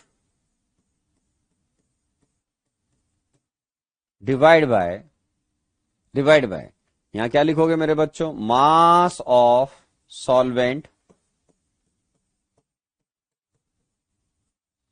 in gram. तो फिर आपको इंटू 1000 लिखना पड़ेगा। अब देखिए, पहले खुद सॉल्व करने की कोशिश करो। होते हैं कि कई बच्चों ने डी आंसर दिया है, चेक कर लेते हैं मेरे प्यारे बच्चों। तो देखिए आपके पास सबसे पहले हम मास ऑफ सॉल्वेंट निकाल लो बेटा। मास ऑफ सॉल्वेंट कैसे निकलेगा? सॉल्यूशन का मास कितना है बेटा? 996 माइनस सॉल्यूट कौन है मेरे प्यारे बच्चों? H2SO4। So you can write 196। So you can से 800 gram is the mass of solvent. किसमें आ गया बेटा? ये ग्राम में आ गया, ठीक है। ओके, अब सॉल्यूट के मोल्स निकालने मेरे बच्चों। 196, so we can write 196 divide by, कौन है सॉलिड बेटा, H2SO4, divide by 98 divide by 800, 800 is the mass of solvent into 1000। आराम से देखो बिट्टू, ये कितना हो गया, 2000 डिवाइड बाई 800। ओके, आप बोलोगे यस सर, कितना आ रहा है मेरे बच्चों, चेक करो, 2.5 m आ रहा है क्या, डी। तो करेक्ट आंसर इज डी। आराम से लिखो। तो इनको बोलते हैं वेरी इजी फंडामेंटल प्रॉब्लम। जब हम बोलते हैं कि बेसिक से पढ़ाएंगे तो बिल्कुल बेसिक से चलते हैं अपन। आप मेरे मोल का पहला लेक्चर देखो, आप कंसंट्रेशन टर्म आज जो स्टार्ट किए बिल्कुल देखो, बिल्कुल बेसिक से स्ट्रेस से स्टार्ट किया है। What do mean binary solution, what do mean by aqueous solution, तो आराम समझ में आएगा। पढ़ने वाले बच्चे जिनका कंसंट्रेशन का लेवल अच्छा है, जिनकी लिसनिंग पावर अच्छी है, जिनका एटीट्यूड अच्छा है, जो डिसिप्लिन में है, वो अपने आप सीखेंगे। ये बिल्कुल इजी पार्ट है। मैं नहीं बोल रहा हूं कि difficult problem, no, these are very simple fundamental problem जो आपका स्ट्रॉन्ग बेस बनाएंगे। अब आइए, अब थोड़ी सी प्रॉब्लम चेंज की है। Now we are moving toward better problem. चलिए शुरू करिए। एक बच्चा पूछ रहा है उस वाली प्रॉब्लम में 98 क्या लिया। 98 क्या है मेरे बच्चों, मोलर मास था H2SO4 का।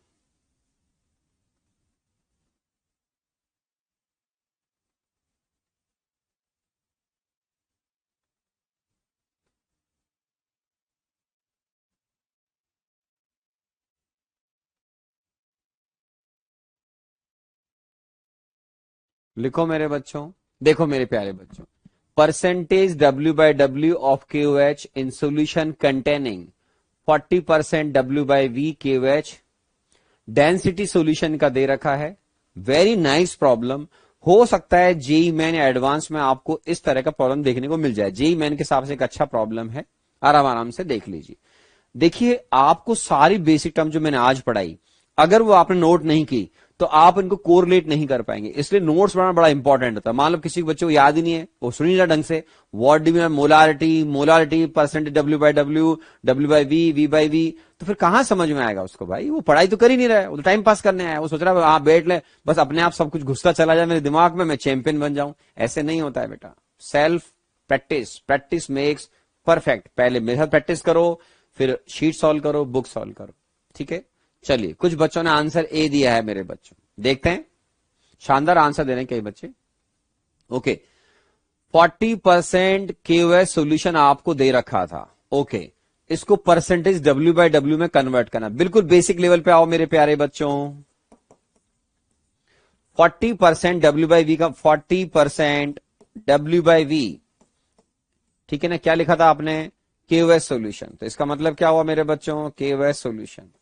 सीधा सीधा इसका मतलब हो गया कि आपके पास 100 ml सॉल्यूशन, बिल्कुल बेसिक लेवल पे जाओ, 100 ml सॉल्यूशन कंटेनिंग या कंटेंस, जो आज सिखा है मेरे बच्चों, 40 ग्राम KOH। ये लीजिए, 100 ml solution contains 40 gram KOH। आप बोलोगे ये भी ठीक है सर, बहुत बढ़िया।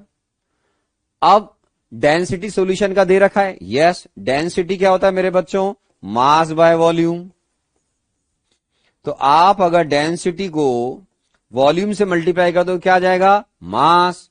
तो इसको ऐसे लिखो, 100 इंटू 1.2, ठीक है मेरे बच्चों, मल्टीप्लाई कर दो।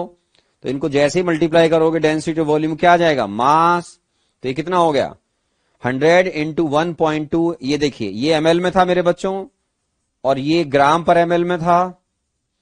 ml कैंसिल हो जाएगा तो ग्राम में आ जाएगा, ठीक है। Gram solution contains 40 gram KOH। ये लीजिए, क्या निकालना है मेरे बच्चों, percentage W/W KOH। How we can calculate, 40 divide by, कितना आया मेरे बच्चों, आप बोलोगे सर 40 डिवाइड बाय 120 इंटू 100। ये लो मेरे बच्चों, आप बोलोगे यस सर। तो अपने पास आराम से सॉल्व करके देखिए कौन सा आंसर आ रहा है, वो आप खुद देख लो। तो आप बोलोगे सर इसको मैं डिवाइड कर लूं, पूरे को 3 से डिवाइड हो गया, तो आपका आंसर आ रहा है 100/3। चेक करो मेरे बच्चों कौन सा आंसर आ रहा है, 100/3।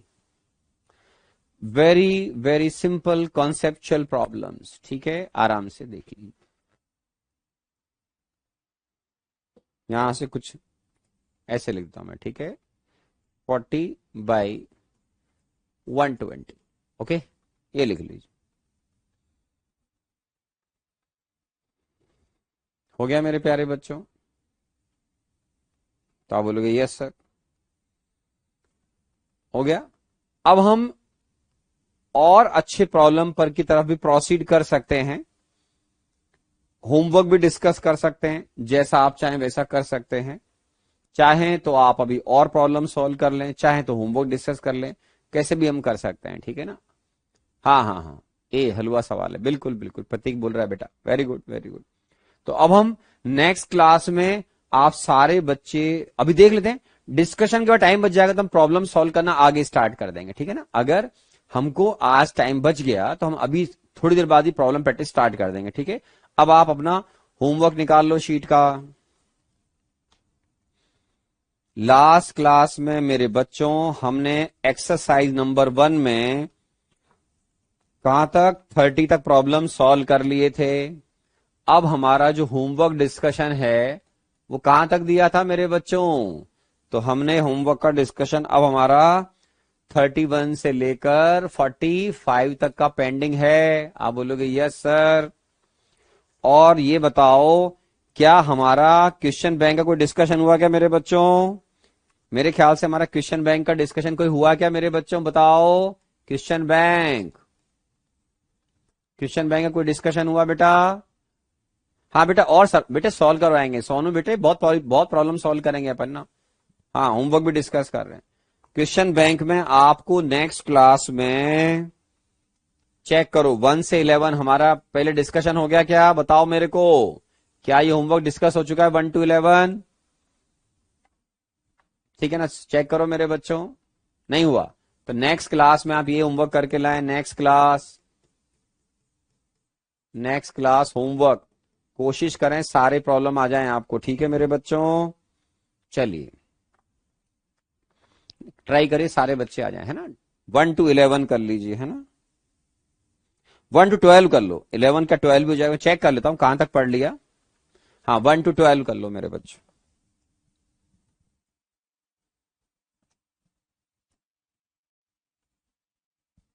ठीक है। तो ये हमारी मोल कॉन्सेप्ट की शीट है बेटा, आपको दे रखी है मैंने मोल कॉन्सेप्ट शीट। जब आप इसको कर लेंगे, जब आप इस शीट को सॉल्व कर लेंगे, फिर हम बुक का डिस्कशन करेंगे, ठीक है ना। चलिए बहुत एक बच्चा 31 पूछ रहा है, ठीक है बेटा। 31 प्रॉब्लम में आपको लास्ट क्लास में मैंने जाने से पहले बताया भी था, हिंट भी दिया था कि मेरे बेटे ट्राई करना। इसमें आपको 31 कौन सा है बेटा, देखो, वॉट सैंपल विच कंटेंट 12 क्या है percent chlorine should be taken for the analysis if the chemist wishes to obtain a precipitate of AgCl, जिसका वेट दे रखा है, ठीक है सर। तो देखो एक सैंपल है मेरे बच्चों, इसके अंदर 12% क्लोरीन है, Cl है। ऑब्वियसली मैंने सिखा रखा है, सैंपल का परसेंट या वेट परसेंट या कंपोजिशन की बात करते हैं मतलब वेट परसेंट माना जाता है। तो इस सैंपल के अंदर आपने इसको एनालिसिस किया और इससे आप चाहते हैं कि आपको AgCl का प्रेसिपिटेट मिले। क्या रिएक्शन हुई, कैसे हुई मालूम नहीं है, कोई बात नहीं। हम ऐसा बोलेंगे कि हमारे पास इस सैंपल में जितना क्लोरीन होगा वो सारा AgCl के अंदर जाएगा। तो आप क्या करोगे मेरे बच्चों, आराम आराम से, क्योंकि हमें एग्जामिनर ने क्लियर मेंशन नहीं कर रखा है कि Cl किस तरीके से सैंपल में जो Cl प्रेजेंट है क्लोरीन वो कैसे AgCl में कन्वर्ट हो रहा है, नहीं दे रखा है। तो कोई बात नहीं, हम क्या करेंगे, moles of Cl in sample किसके बराबर कर देंगे मेरे बच्चों, moles of Cl in AgCl। Very simple. आप जानते हैं AgCl के जितने मोल होंगे उतने मोल आपके पास Cl होंगे। तो देखो तुम्हारे पास मेरे बच्चों AgCl का वेट दे रखा है 0.50, ये वेट है ग्राम में।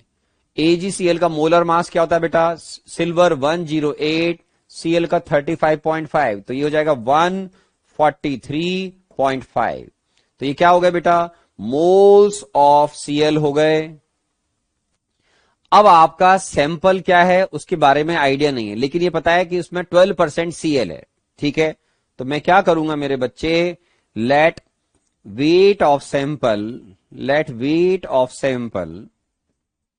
लिख लो इज x ग्राम। क्या लिखोगे बेटा? x ग्राम। अब सैंपल का वेट अगर आपने x ग्राम लिया है मेरे बच्चों, तो उसमें x, अब 12% कौन है मेरे बेटे? आप बोलोगे सर Cl, तो ये क्या हो गया बेटा? ये हो जाएगा mass of Cl, x into 12/100 क्या हो गया बिट्टू? Mass of Cl। अब मास ऑफ Cl को मोल्स ऑफ Cl में कैसे कन्वर्ट करेंगे? वेरी इजी, इसको डिवाइड कर दो किससे? 35.5 से। ये लीजिए, अब इसको सॉल्व कर लीजिएगा, आपका आंसर आ जाएगा कि सैंपल का वेट क्या था। ठीक है, ये प्रॉब्लम सॉल्व हो जाएगा। हो गया sir? Very good very good very good, बहुत बढ़िया। और कोई डाउट आपको बेटा? 45 तक, 40 तक कोई दिक्कत? पहले आराम से देख लो। 100 ग्राम लेना नहीं है, सैंपल का वेट तो निकालना है बेटा। सैंपल का वेट निकालना, उसको 100 ग्राम क्यों मानेगा तू? है ना, आप आराम से उसका वेट x ग्राम मानो, वही तो निकालना है। हो गया मेरे बच्चों? चलिए, और कोई प्रॉब्लम 31 के अलावा बताओ? 31 के अलावा बाकी सारे आ गए? चलिए, और कोई डाउट हो तो बता दो किसी को, और कोई डाउट हो भाई? 34 में भी दिक्कत है, 33 में भी दिक्कत है भाई। ये देखो, मैं हिंट दे दूंगा, जो प्रॉब्लम इजी होंगे सॉल्व कर लेना, ठीक है ना, और डिफिकल्ट होगा तो मैं बता दूंगा। 33 में 1 ग्राम ऑफ एलोय है मेरे बच्चों, 1 ग्राम 33, पहले सॉल्व कर रहे हैं। 33 प्रॉब्लम में पहले आराम से देखिए, 1 ग्राम एलोय है, बहुत बढ़िया। अब इसमें कौन कौन है मेरे बच्चों? इसके अंदर एक तो है मेरे बच्चों, कौन है रे? पढ़ना पड़ेगा रे। 33 में चेक कर लो, आराम से कर लो।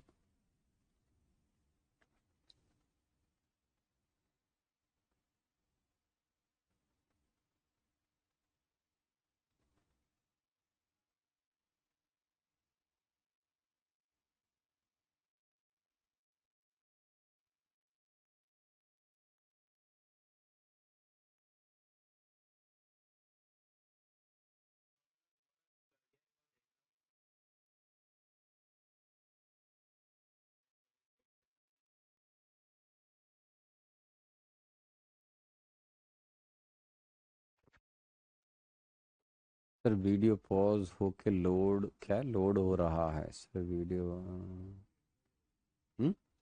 स्टार्ट हो गया? हेलो बच्चों, चेक करो। हेलो, अभी देखते हैं बच्चों का रेस्पॉन्स आ जाएगा अब। बच्चों ठीक है, अब आ रहा है? कुछ हार्डवेयर में प्रॉब्लम था, चेक करो मेरे बच्चों। ठीक है, अब ठीक है। रुक गया था, अरे हाँ यार मैं रुक गया था, मैं टेंशन में आ गया, मैंने क्या हो गया, मैं तो बोल रहा हूँ, मेरे को रेस्पॉन्स नहीं आ रहे हैं। अभी ठीक है, चलिए आराम से देख लीजिए। तो क्वेश्चन नंबर 33 जिस दोस्त ने पूछा था, वो बेटा 1 ग्राम इसमें जो एलॉय है, x ग्राम आप एल्यूमिनियम मान लीजिए, 1 माइनस x ग्राम मैग्नीशियम हो जाएगा। तो percentage of Al in alloy निकाल लोगे आप कैसे? x डिवाइड बाय 1 इंटू 100 से निकाल लेना, ठीक है। तो प्रॉब्लम में केवल x सॉल्व करना है, ओके। अच्छा, क्वेश्चन बैंक ऑलरेडी डन। अच्छा, क्वेश्चन बैंक डिस्कस हो गया था हमारा, ओके ओके सर, ये क्वेश्चन मिस हो गया था, आराम से लिख लो बेटा। अब देखो, रिएक्शन को बैलेंस किया, Al plus 3HCl, AlCl3 plus 3/2H2, magnesium को HCl से रिएक्ट किया मेरे प्यारे बच्चों। Now we have formed magnesium chloride and hydrogen. 1 gram alloy में से आपके पास जो मास है एल्यूमिनियम को अपने x ग्राम माना है, तो मैग्नीशियम कितना होगा बेटा? 1 माइनस x ग्राम। मोल्स निकाल लो, x divide bye 27 molar mass of aluminium, 1 minus x divide bye 24, ये क्या होगा बेटा, moles of magnesium. So 1 mole of magnesium will produce 3/2 moles of H2. So X by 27 will produce 3/2 into X by 27 mole of hydrogen. ठीक है बेटा. Same ऐसे ही, अच्छा question bank discuss हो गया था. ओके, तो मैं आपको होमवर्क और दे दूंगा, है ना. मोल, अब ये क्या हो गया, 1 माइनस एक्स डिवाइड बाई 24 से इसके मोल्स कितने आ गए बेटा, एज पर stoichiometry 1 minus x divide by 24. तो अब हम क्या करेंगे बेटा, जितने मोल्स हाइड्रोजन के आपने कलेक्ट किए, कितने कलेक्ट किए बेटा, देखो 1 atm 0 degree centigrade 1.12 divide by 22.4. क्यों कर रहे हैं, सब सिखाया. तो इससे मोल्स आ गए आपके 0.05. Now just add both moles of hydrogen produced in reactions. लिखो बेटा 3/2 into x by 27 plus 1 minus x divided by 24 is equal to 0.05. यहां से क्या निकल जाएगा बेटा, x. x निकलने के बाद आप इजीली परसेंटेज ऑफ एल्यूमिनियम निकाल लेंगे. ऐसे ही परसेंटेज ऑफ मैग्नीशियम 100 में से माइनस करके निकाल लीजिएगा. ठीक है, बहुत बढ़िया. तो क्वेश्चन हो गया मेरे बच्चों. ओके, और कोई दिक्कत, अनिका गुप्ता को 37 में दिक्कत है. 37 में बेटा हिंट देता हूं, 39 तो बेटा क्लास में इलस्ट्रेशन कराया था, उसी पर बेस्ड है. 39 तो आप कर सकते हो बेटा. अनिका गुप्ता क्लास में कराया था ना बेटा, कार्बन और ऑक्सीजन के लिए दोनों बनेंगे. 37 बताया हूं बेटा, डोंट वरी, जो पूछोगे बता दूंगा मैं, है ना. लेकिन आप जितना प्रॉब्लम खुद से ट्राई करोगे उतना अच्छा है बेटा. 37 देखो, determine the percentage composition of a mixture of anhydrous sodium carbonate and, कौन लिखा है मेरे बच्चों, sodium carbonate and sodium bicarbonate NaHCO3. ठीक है, क्लास में पढ़ाया था ना बेटा. क्या, अगर हम इनकी हीटिंग करेंगे तो वेट ऑफ मिक्सचर टेकन 2 ग्राम, दोनों का वेट मिलाकर मेरे बच्चों वेट ऑफ मिक्सचर कितना दे रखा है, 2 ग्राम. ठीक है, अब तुमको मालूम होना चाहिए कि जब हम इनकी हीटिंग करेंगे तो हीटिंग करने में सोडियम कार्बोनेट जो है, क्या सिखाया था क्लास में, नो इफेक्ट. तो आप क्या करो बेटा, इसमें से आप सोडियम बाइकार्बोनेट का जो मास है उसको x ग्राम ले लो, तो इसका मास 2 माइनस x ग्राम हो जाएगा बेटा. ये लो, और सोडियम बाइकार्बोनेट को डिकम्पोज कर दो, हीटिंग करके क्लास में रिएक्शन लिखवाई थी. तो क्या बन जाएगा बेटा, ये Na2CO3 प्लस H2O. ये तो सॉलिड हो गया बेटा, ये गैस है, और साथ में ये कौन है, CO2 गैस. आप बोलोगे यस सर. तो बस अब क्या करोगे, x डिवाइड बाय इसके मोल्स निकाल लो बेटा. 84 is the molar mass, 23 plus 1 plus 60 84. So moles of H2 produce कितना आ गया बेटा, x by 84, x by 84 into 1/2. ये भी बेटा सेम x बाई 84 इंटू 1/2. ये लो, तो इससे क्या होगा बेटा, आपने टोटल जो मोल्स गैस के बने वो देख लिए, इन्हीं से आपका लॉस हुआ है, लॉस इन मास. क्यों, ये गैस निकलकर वेसल से चली जाएंगी. तो लॉस इन मास क्या करोगे मेरे बेटा, is equal to mass of CO2 and H2OG जो आपके फॉर्म हुए थे. ठीक है, तो अब क्या करोगे, अब तो कर लोगे solve. x divide by 84 into 1/2, ये तो मोल्स थे, इंटू 18 कर दो, प्लस CO2 को भी ऐसे कर दो, x divide by 84 into 1/2 into 44. ये लीजिए, तो ये आपका लॉस इन मास किस में आ गया बेटा, ग्राम में आ गया. इसको किसके इक्वल करोगे बेटा, लॉस इन हीटिंग कितना था, 0.31 ग्राम. तो इस प्रॉब्लम का की पॉइंट क्या है बच्चों, एक तो ये मालूम होना कि सोडियम बाइकार्बोनेट का डिकम्पोजिशन नहीं होगा, और दूसरा सोडियम बाइकार्बोनेट जो सॉलिड होता है इसको जब डिकम्पोज करोगे तो 2 गैस बनेंगी. तो आपको रिएक्शन को बैलेंस करके दोनों गैसेस का मोल्स निकाल लीजिए, और मोल्स को मास में कन्वर्ट करके लॉस इन मास की इक्वल कर दीजिए. यहां से x आ जाएगा बेटा, तो फिर आप जिसका भी मास परसेंट निकालना चाहें, तो जैसे मान लो आपने बोला है mass composition, for example mass percent of NaSCO3, कैसे निकालोगे बेटा? Mass of this x divide by weight of sample into 100, ऐसे कर लेना। तो ये प्रॉब्लम भी ऐसे ही सॉल्व हो जाएगी। मिक्सचर का मास कितना है बेटा? 2 ग्राम। फर्स्ट क्लास प्रॉब्लम सॉल्व, सारे हो गए खत्म। एक बच्चे ने लिखा है मनन गंभीर 39 और अनिश्वर राय ने लिखा है 40, दोनों बताने। हे भगवान, तुम खुद प्रॉब्लम सॉल्व करते हो कि नहीं करते हो? 39 प्रॉब्लम में बेटा दोनों क्या क्या दे रखे हैं? By the reaction of carbon oxygen and mixture of CO2 is obtained. ठीक है, what is the composition bye mass of mixture obtained when 20 gram of oxygen react with 12 gram of carbon. ये तो क्लास में करवाया था ना बेटा। तो मोल्स ऑफ कार्बन निकाल लो पहले। ठीक है, 12 डिवाइड बाय 12 कितना आ गया बेटा? 1। ऐसे ही मोल्स ऑफ ऑक्सीजन निकाल लो बेटा, कितना हो जाएगा? 20 डिवाइड बाय 32। आप बोलोगे यस सर। ठीक है, तो यहां से आपके पास मोल्स आ जाएंगे। अब आपको मैंने जो सिखाया था उसके अकॉर्डिंग ये मोल्स देखो, जो आप सॉल्व कर रहे थे कितना हो गया बेटा? इसको आप सिंपल लिखोगे 10/16। आप बोलोगे हाँ सर 10/16 आ गया, तो ठीक है, कोई प्रॉब्लम नहीं है। अब ये जो आपने लिखा है कि सर 10/16 आया, तो ये जो मोल्स है मेरे बच्चों, ये आपको साफ दिख रहा है 0.5 से ज्यादा आ रहे हैं और 1 से कम आ रहे हैं। तो क्लास में पढ़ा रखा था मैंने कि सर इस केस में, क्योंकि कार्बन के मोल CO के लिए कितने होते हैं बेटा? हाफ चाहिए होते हैं, और C+O2 के लिए, CO2 के लिए 1 चाहिए होता है। तो कार्बन के मोल्स, यहां देखो मोल्स ऑफ ऑक्सीजन क्या हैं?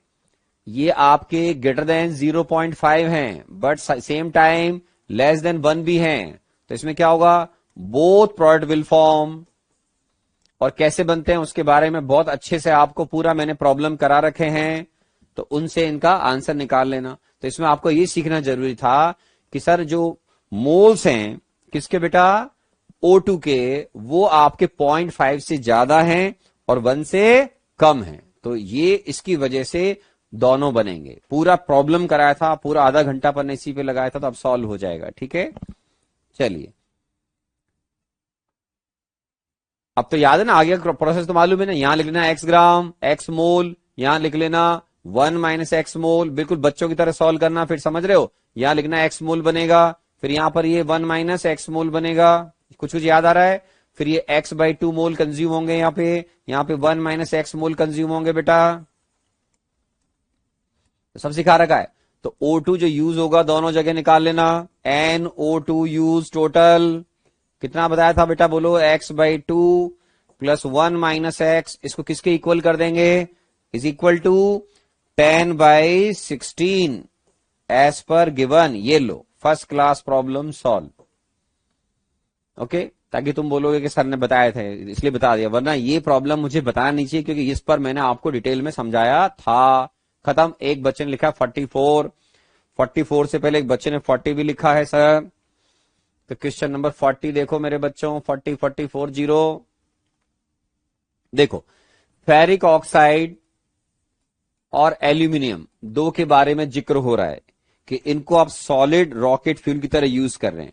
ये आपस में रिएक्शन कर रहे हैं बेटा, और एल्यूमिनियम ऑक्साइड और साथ में आयरन बना रहे हैं।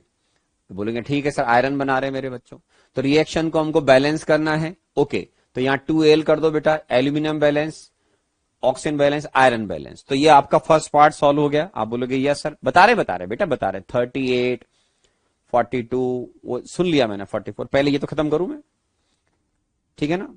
तो ये जो प्रॉब्लम है इसको आराम से देखिए। अब इसमें क्या हो रहा है बेटा?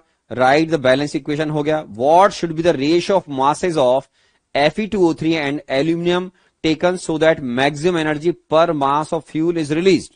ओके, तो इसका मतलब क्या हो बेटा? इसका जब आप 1 मोल लोगे तो इसका 2 मोल लेना पड़ेगा आपको एज पर स्टोइकोमेट्री। तो इसको बोलते हैं स्टोइकोमेट्रिक अमाउंट। दोनों में से कुछ भी नहीं बचेगा,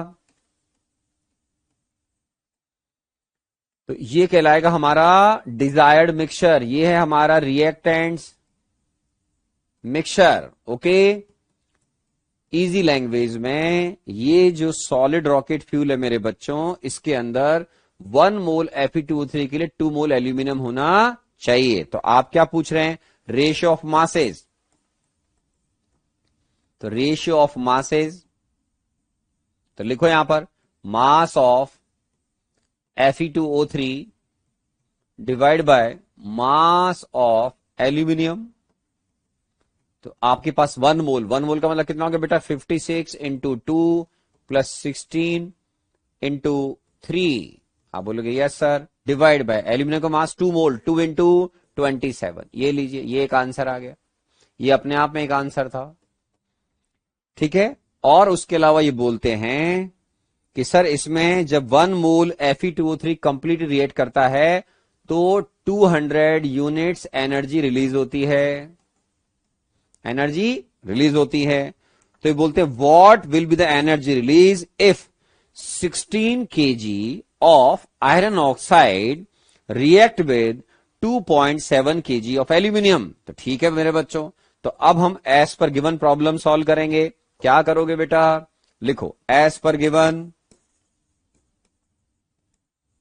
अब सुनो, Fe2O3 के कितना मास है? 16 kg, 16 kg है। दिस इंटू 1000 ग्राम में हो गया बेटा, divide by it's molar mass.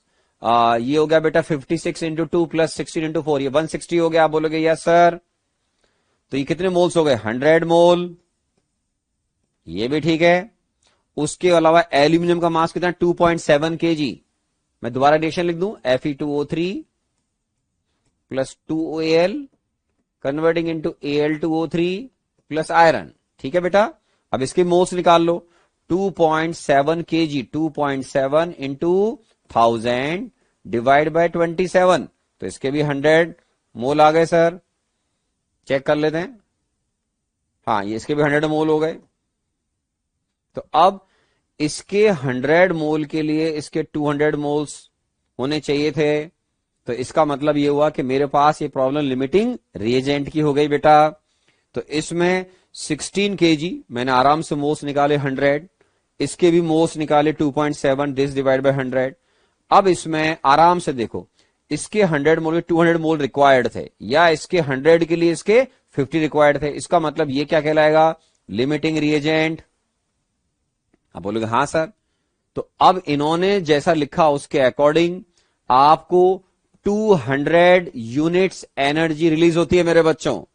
तो यहां साफ दिख रहा है कि 1 मोल जब Fe2O3 रिएक्ट करता है तो 1 mole Fe2O3 when react 200 units energy release. तो अब सामने देखो मेरे बच्चों, इसके 100 मोल जब रिएक्ट होंगे तो इसके कितने मोल्स रिएक्ट करेंगे? 100 माइनस 50, 50 तो बच जाएंगे। तो इसका मतलब 50 मोल, बिल्कुल सिंपल लिमिटिंग एंड की प्रॉब्लम हो गई। 50 मोल Fe2O3 प्रोड्यूस्ड। क्या लिखोगे मेरे बच्चों? प्रोड्यूस कितना? 200 इंटू 50 यूनिट्स एनर्जी। ये लो मेरे बिट्टू, आराम से देख लीजिए, आराम से देख लो और इसका आंसर निकाल लो। ठीक है, ठीक है ना? आराम आराम से देख लीजिएगा, तो इसका आंसर भी आपके पास आ जाएगा फर्स्ट क्लास। कोई टेंशन वाली बात नहीं है। आराम से देख लीजिए।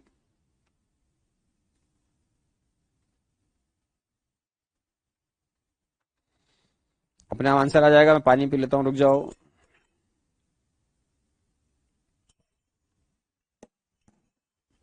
ठीक है, और सुनो, क्या वीडियो सॉल्यूशन भैया, मेरे सारे वीडियो, सारा प्रॉब्लम सॉल्व कर रहा हूं। मेरा न्यूमेरिकल पार्ट है, आराम आराम से देख लीजिए। तो 50 मोल ने रिएक्ट किया मेरे बच्चों। 1 मोल Fe2O3 आपका 200 यूनिट्स रिलीज करता है energy. So 50 mole Fe2O3 when reacted release 200 into 50। तो आप आराम सॉल्व कर लो, कितना हो जाएगा मेरे बच्चों? सॉल्व कर लो, 10 यूनिट्स एनर्जी। ठीक है, आराम से प्रॉब्लम सॉल्व हो जाएगा। ओके,